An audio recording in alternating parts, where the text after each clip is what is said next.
Hi friends, I'm Anna Helman, and today I want to share a neat technique for creating beautiful backgrounds with your alcohol markers. If you haven't used these markers before, I really encourage you to try them. They create the most beautiful, bold color of any coloring tool that I've used. At the end, we'll stick around, we'll chat about life. I want to share something with you that has really helped me when I have a hard time relaxing or if I'm experiencing any anxiety. It's really helped me. I hope you'll stick around till the end. Let's get started.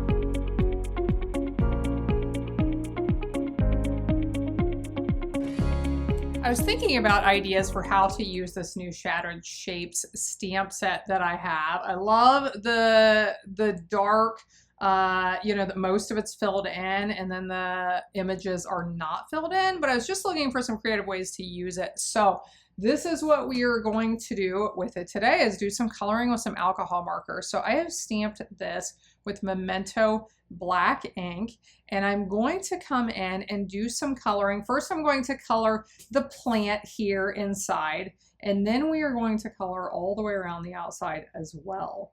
So I have 3 other examples of cards that I've created this way that I'm really excited to share them with you after we get this one finished. But let's go ahead and do this one first. So what I am doing for this card and what I've done with the others is I'm using different shades of colors. So as we go through here, I'll tell you what colors I am using. And what's amazing about the alcohol markers is the blending that happens. So you don't really have to do much work, and as long as the colors are still wet, as long as that ink is still wet, they are going to do some blending on their own. Sometimes they need some encouragement, and you can use some different techniques to assist with the blending, but they will do some of that all on their own. So what I am doing right now, I'm coloring in this plant with, this is my light Granny Apple Green marker. So I'll go ahead and I will tell you the colors that I have pulled out that I'm going to be choosing from. And these markers come in sets of 2. So like Granny Apple Green comes with a light and a dark. So if you order the set, you have 2 colors to blend with. So you can just get one set and start blending just with those. So I have Granny Apple Green. Then I also have my set of Shy Shamrock and Shaded Spruce are the greens that I'm using. So what you're going to see here is I'm coming back in, and places where I want there to be a little bit more color, a little bit darker, I am adding some of this. That's my light Shy Shamrock. Now I'm going to keep this simple. I am not going to do any more. I could add more colors if I want to, but what I'm going to do is just come back in and add my light back over the top. This is the way I have found for me is the easiest to get a really good blend, is I color the whole area first with my light color. Then I come back in and I add my dark. Sometimes I add several different colors. And then I go back over that whole area with the light color again. And as it sits, it will start to blend. So I'll bring this closer so hopefully you can see those colors blending together. But now what we're going to do is the background. So I am going to do, for the background, I don't want to color the whole card with my lightest color. So we are going to do a modified version of what I told you. And I am going to start with my lighter yellow. This is I have Lemon Lolly, Daffodil Delight, and Wild Wheat yellows that I am going to be choosing from. So I am going to do a pattern here with lighter colors at the top left and at the bottom right, and then we are going to blend into darker colors. So I have my light there. I'm going to overlap some of that with my next color. This is my dark Lemon Lolly, I believe. I'm going to go a little bit past where I had colored last time with the light color.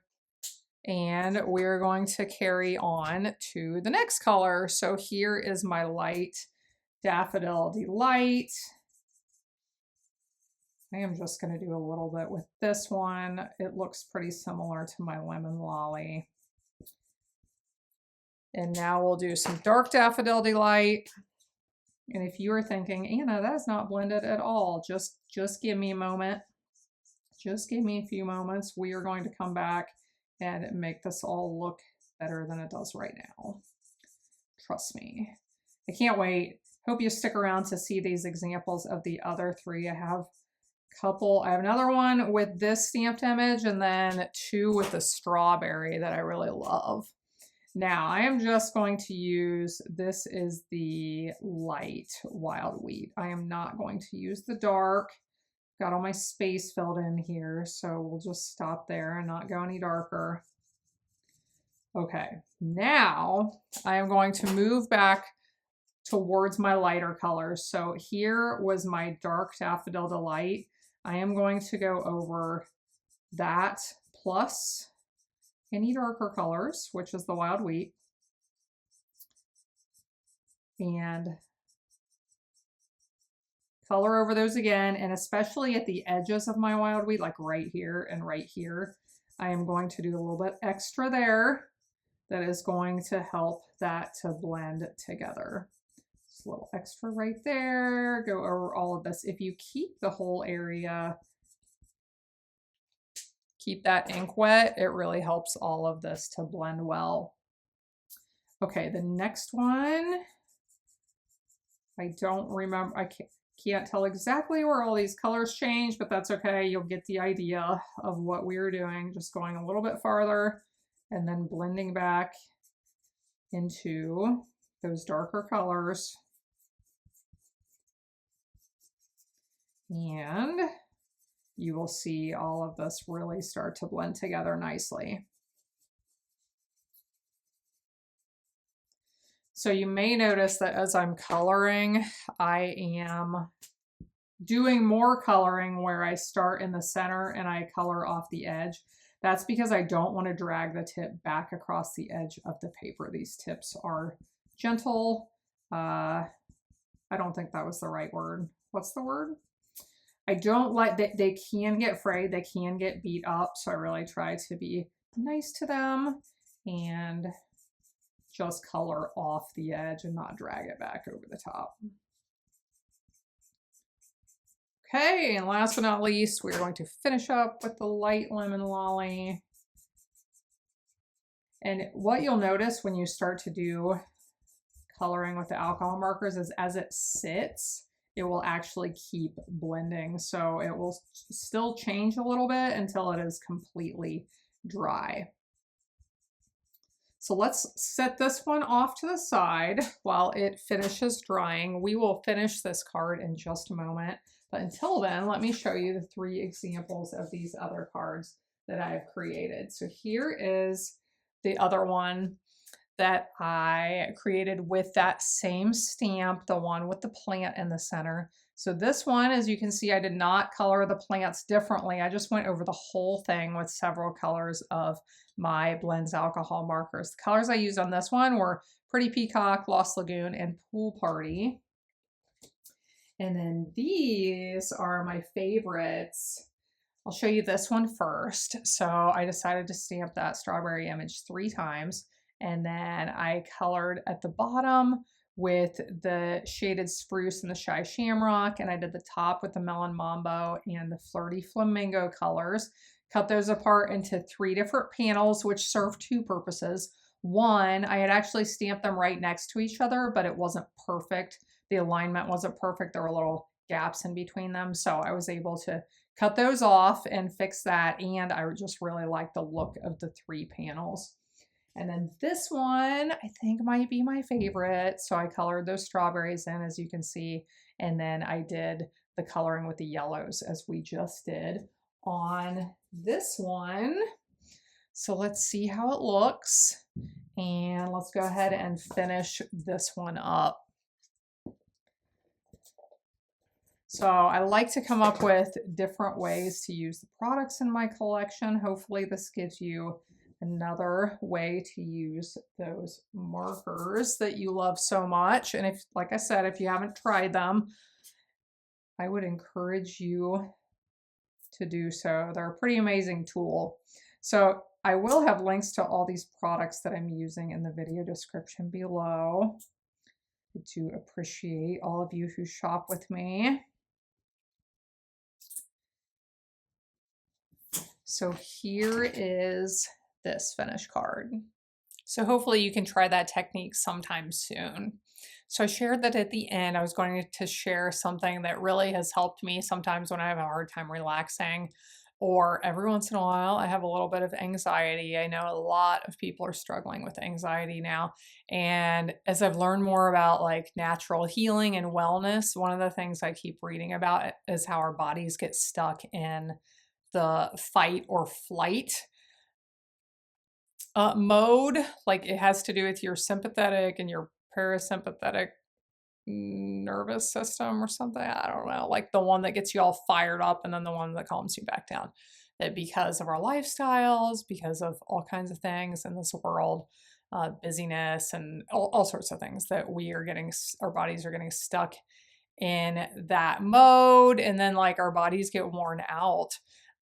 Adrenal fatigue is something that I think is at least partially a result of us not being able to calm down and relax. And anyway, okay, so if you just need something, and this is so easy, I feel like everybody in this world wants to sell us something to fix our problems. Friends, all of the, it's all out there free if we want to look at it. Look for it, look for the information. So this is easy, it's cheap. So it's deep breathing techniques, and I'm just going to share one with you. I would encourage you, if this is something that helps you or you want to learn more about it, just look up deep breathing techniques. You'll find lots of things out there from people smarter than me, with more experience than me. But the one that I've used some that happened to come up with a friend here recently, and she was aware of the same technique, so maybe it's a good one. It's called box breathing. So you're going to do it in counts of 4.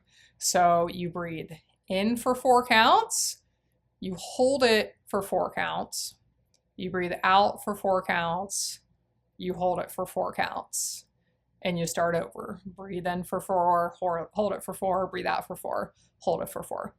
So I'm not going to demonstrate.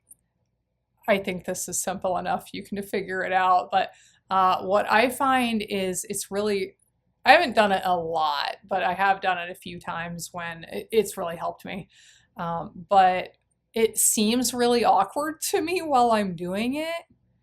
But then after I stop doing it, I do feel like it has really helped me to relax. A friend told me here recently, one of the things she had heard was if after you breathe out, if you hold it for 7 seconds, that really can helps your body get more oxygen.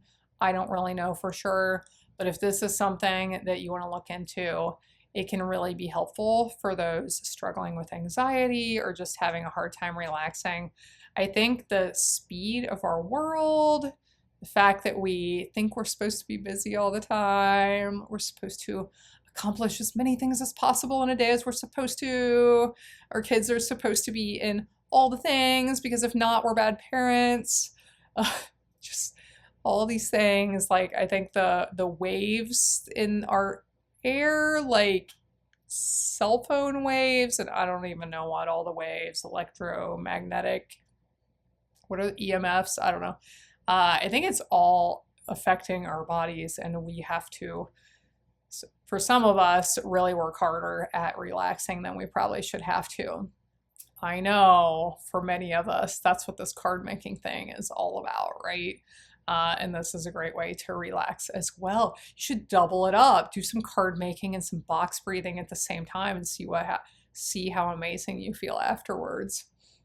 Hope this helps at least a few of you. Thanks so much for being here. I appreciate you, and I hope you'll be back again next time when I'll be here helping you to handmake with love.